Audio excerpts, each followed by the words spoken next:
Today we are going to discuss the topic called bronchitis, pharmacotherapy of bronchitis and pneumonia. So first of all, we will discuss bronchitis. Bronchitis.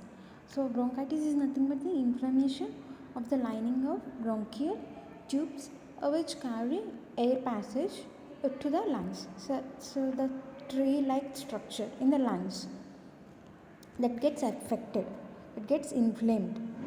So it is a lower respiratory tract infection. The bronchitis is a lower respiratory tract infection and it is an infectious disease. So it spreads easily from person to person as it is an infectious disease. No. So usually it is self-treated and it is self-diagnosed. So we'll go with the bronchitis. See, here you can see on the lungs the tree-like structure. The nerves get inflamed and the thickness of here the mucous membrane will be thickened. So if it gets swollen or thickened, what might be happening? The inflammation of the bronchial tree will be occurred. So here you can see the normal tube of the bronchial tube and the other one is thick, the inflamed one will be thick. This one will be thin only, the normal bronchial tube. So bronchitis. Bronchitis is bronchitis is when the tubes that carry air to lungs, called the bronchial tubes, get inflamed and swollen. The bronchial tubes get inflamed and swollen. So here the napping cough and the mucosa persist. So there are two types of bronchitis. There are the acute bronchitis and chronic bronchitis. Acute condition, it lasts for 2 to 3 weeks, and chronic it lasts for 5 weeks. So it is a serious condition, chronic condition. So the causes of bronchitis, genetical cause, environmental factors, climatic conditions. So some of the bacteria, virus, as it is a infectious disease, bacteria might cause bronchitis. Viruses, the bacteria such as Staphylococcus pneumoniae, Staphylococcal gram-positive bacteria, gram-negative bacteria will cause bronchitis. In both cases, the body fights the germs. So the bronchial tubes swell and make more mucosa. So that means a smaller opening for the air to flow through and can make it harder to breathe. So some of the drugs will cause bronchitis, and the environmental conditions and the pollutants and some of the chemical exposures will cause bronchitis. So the clinical manifestations for bronchitis, the signs and symptoms, so chest congestion, when chest feels full or clogged. Here clogged. So cough will persist, the mucus the sputum will be clear or white, yellow or green. So shortness of breath, wheezing, body aches and chills, low fever, runny nose, stuffy nose. So the pathophysiology, due to ejective fraction, the ejective fraction is nothing but the amount of blood in the amount of blood which left in the left ventricle pushed out with each other. It will push out to the lungs.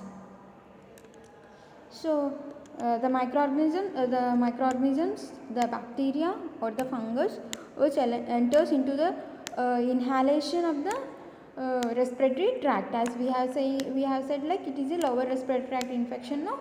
So it will spread widespread, that is the found or distribution over a large area or number of people. So here the widespread inflammation occurs. The inflammation, the swelling and redness of the mucous membrane in the lower respiratory tract. So the thin mucous lining of the bronchial can become irritated and swollen. Here the irritation of the lining of the mucosa. So the next then it leads to the cells, the parenchymal cells. The parenchymal cells, the polygonal cells are joined to one another in the anatomical plates.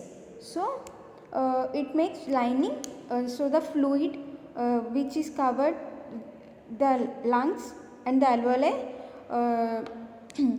the alveolar fluid will respond here and gets inflamed, and then it leads to coughing as reflex that works to clear secretion from the lungs. So why cough persists means, so it gets reflected secretion from the lungs, then it leads to alveolar fluid response. So the fluid represents the outermost layer of the alveolar surface that is directly exposed to air and environment. Then it leads to narrowing of airways. The passage of the airway will get narrowed. Then the ventilation decreases as the secretion thickens.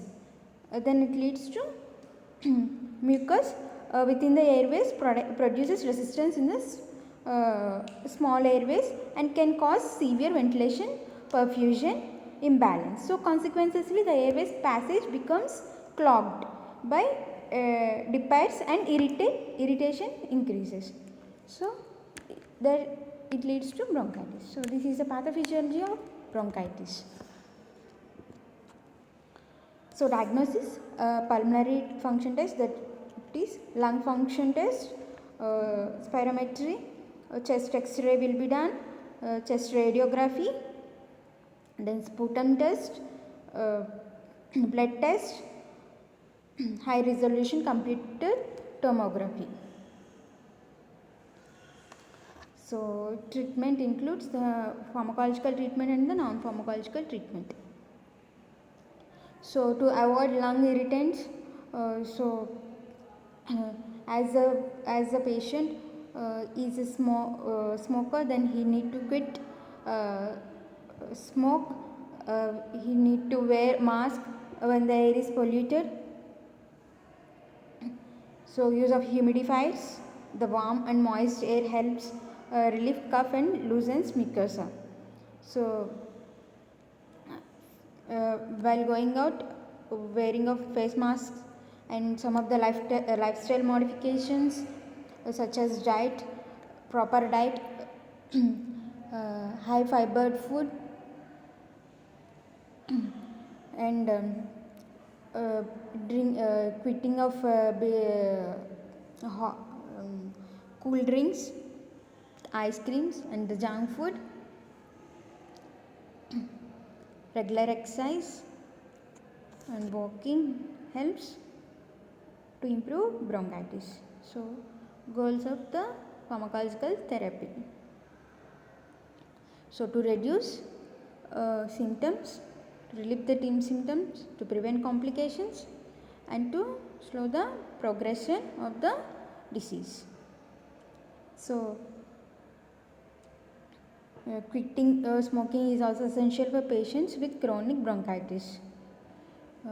Since continuing to use tobacco will only further damage the lungs. So the pharmacological treatment, so The pharmacological treatment, the empirical therapy, it is empirical therapy. So that is the antibiotics. There are two first line agents and the second line agents. So in the first line agent, the antibiotics, doxycycline, it is derived from the tetracyclines. So these are the beta lactam antibiotics. It inhibits bacterial protein synthesis by binding to the 30S ribosomal subunit. Doxycycline will be given 100 mg, 25 mg per 5 ml and 200 mg per day. So the side effects are headache, fatigue, dizziness, fever, skin rashes. So the common drug-drug interaction is, it should not be given with phenobarbital, warfarin. It leads to hepatotoxicity, esophageal diseases. So second one is amoxicillin. It is given 500 mg every 12 hourly or 250 mg every 8 hourly. Usual dose is in children less than 3, 500 mg every hourly, 12 hourly or 250 mg every 8 hourly, 25 mg per kg per day in divided dose. That is for every 12 hourly. So amoxicillin, it is a beta lactam inhibitors antibiotics. The mechanism of action is, it is also, it binds to penicillin binding proteins that inhibits a process called transpeptidation. So the side effects are nausea, vomiting, headache, dizziness. Then second one is second line therapy, that is COX amoxicillin, amoxicillin plus clavinic acid, they are the beta lactam inhibitors. It is given 500 mg every 12 hourly. So second one is clarithromycin, 250 mg orally for every 12 hourly. So clarithromycin, it is a semi-synthetic macrolide. So it inhibits bacterial protein synthesis by binding to the bacterial 50S ribosomes. The side effects are nausea, dysphagia, abnormal taste, abdominal pain, stomach aches and skin rashes. So the third one is cefixime, as it is a third generation cephalosporin, as it is a safest drug for all the age groups. So it is a beta lactam inhibitors. So the mechanism of action is, it binds to specific penicillin binding and it located inside the bacterial cell wall. So here cell wall, it is a cell wall synthesis and causing the inhibition of the third and the last stage of the bacterial cell wall synthesis. So the common drug interaction is, it should not be given with alcohol. So side effects are diarrhea, skin rashes, headache, vomiting, nausea. So this is the pharmacological treatment. So the inflammatory, as we have said like, it is an inflammation of the bronchi, no? So we need to reduce the inflammation in the bronchi, no? So anti-inflammatory should be given, no? The anti-inflammatory drugs are leukotriene receptor antagonist. So leukotriene is a modifier. So its role is to related enzymes inhibitors. It is the inhibitors. So the arachidonic acid leads to leukotrienes, then it leads to receptors. The arachidonic acid use these prostaglandin glands with gastric protective effects, and these prostaglandins with an inflammatory effect. It gives inflammatory effects. So the examples for orally maintenance therapy for montelukast is so montelukast 200 mg per day. It is adult dose. So the mechanism of action is, it is to prevent leukotrienes from binding to their receptors. So the drug interactions is, it should not be given with oral contraceptives and the steroids such as prednisolone. Inhaled steroids. So the questions, some of the questions I have sorted out. You can see the first question is Stephan bronchitis. Let the etiopathogenesis. The etiopathogenesis, you need to write etiology and the pathogenesis of bronchitis. So the second one is, what is meant by bronchitis. And the third one is, analyze the clinical manifestations of bronchitis. Fourth one, how bronchitis is transmitted.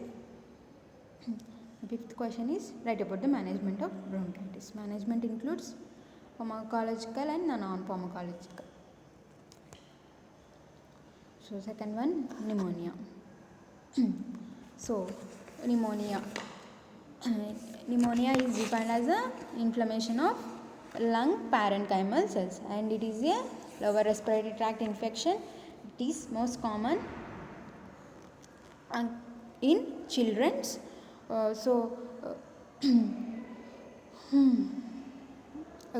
Consolidation is a pathological process in which alveoli are filled with a mixture of inflammatory cells.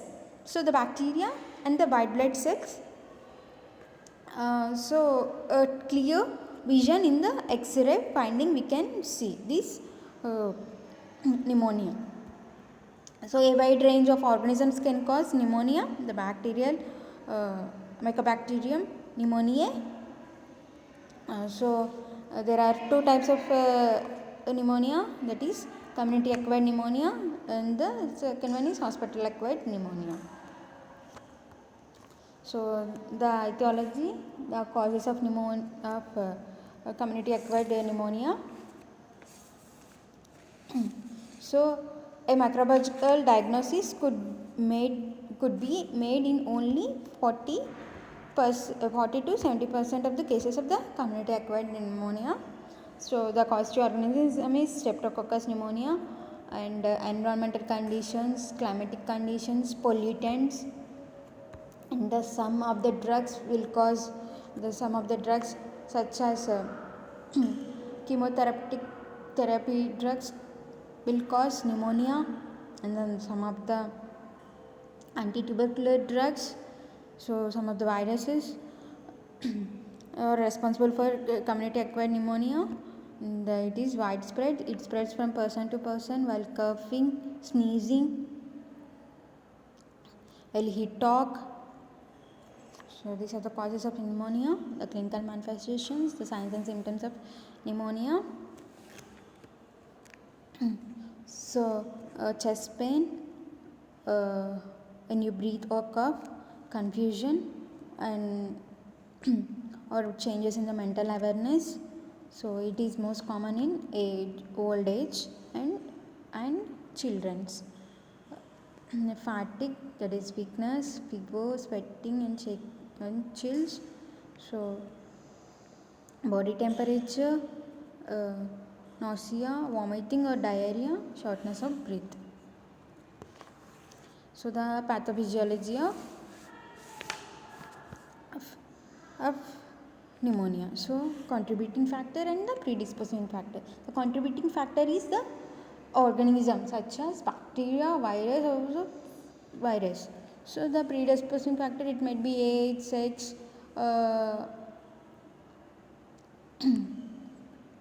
so the combination of the contributing factors and the predisposing factors. So the organism, they have diagnosed Streptococcus pneumonia, the organism. So the organism enters the respiratory tract through inspiration and aspiration. So inspiration, the process of breathing, and expiration. So the aspiration is nothing but the breathing in a foreign body, that is sucking with food into the air. So here the activation of defense mechanism. Here the defense mechanism should be activated, and then it leads to lose effectiveness of the defense mechanism. Here the effectiveness of the mechanism. So the penetration, the alteration in the sterile lower respiratory tract. So here the changes in the lower respiratory tract, that is in the lungs. No, here it spreads the tree-like structure, the bronchi. No, it is. So then the alveoli and the alveolar fluid response will takes place. Then it gets multiplies. The bacteria gets multiplies and leads to colonization. Colonization, the presence of bacteria on a body surface without causing disease, and it releases toxins. The bacteria will release the toxins into the body. So then after alveoli, it gets multiplied, and the irritation of the airways, and the increase in the globular cells, the epithelial cells that secretes the mucotin. So the risk factors. So the risk factors are age groups. Pneumonia can affect anyone, but the age groups, two age groups at highest risk are children who are 2 years old or younger, people who are age 65 above or older.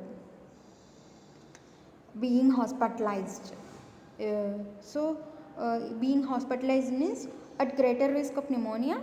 So at intensive care unit, especially if a machine that helps you to breathe. So if you are hospitalized, there might be chances of getting pneumonia. So chronic disease, so more likely to get pneumonia if asthma is there, it is more like the risk factor getting the chances of pneumonia. So smoking and COPD and in some heart diseases. So these are the risk factors for pneumonia. So the diagnosis,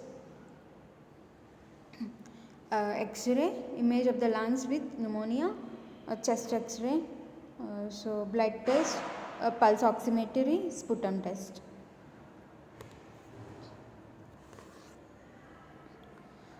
So the management of pneumonia. So here the principles.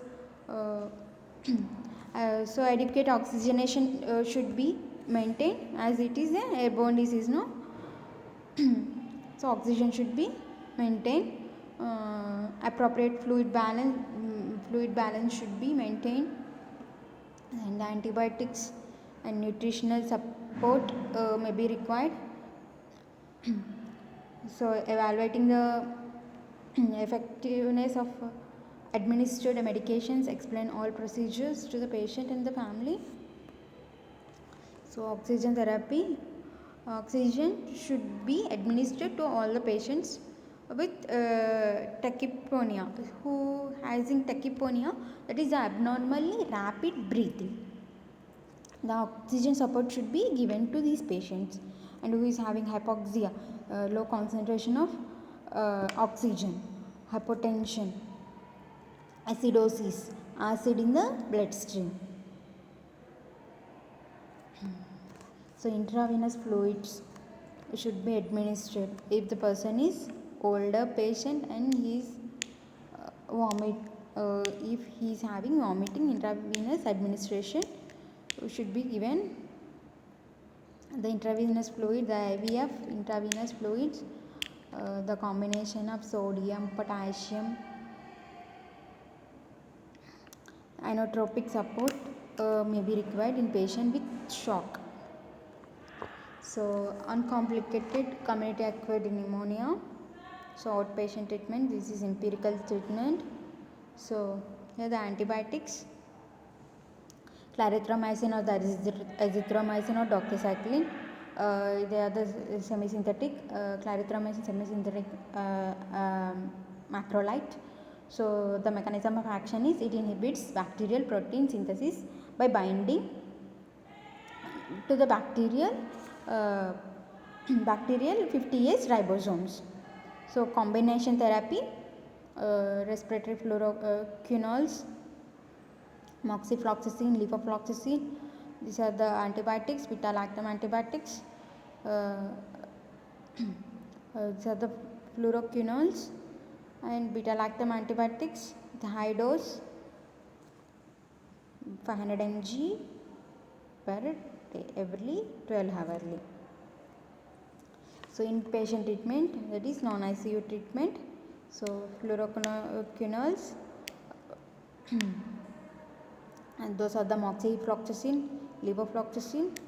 So the beta and the third generation cephalosporins, that is beta-lactam antibiotics, cefotaxime, ceftriaxone, ampicillin plus macrolides, that is oral clarithromycin or azithromycin. In inpatient treatment, that is ICU treatment,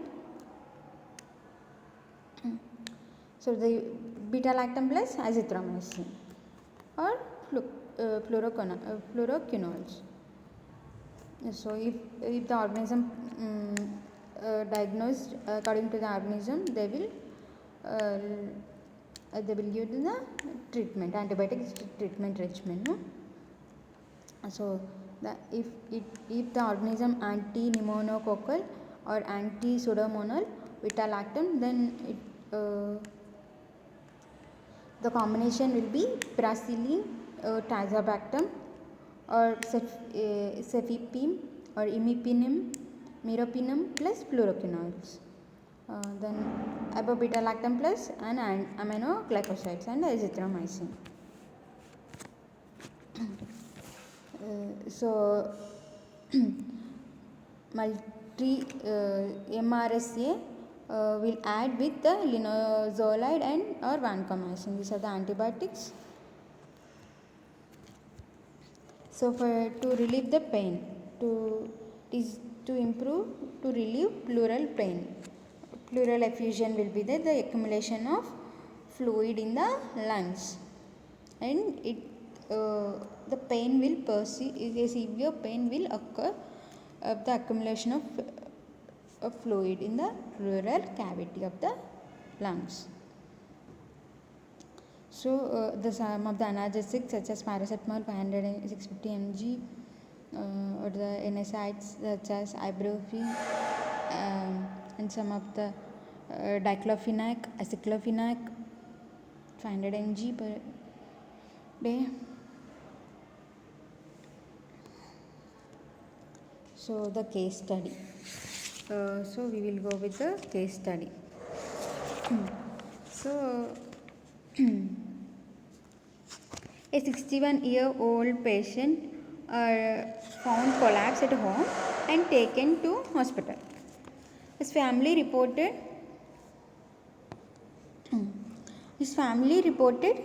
him complaining of a sore throat a few days before admission. On examination, he is paraxial,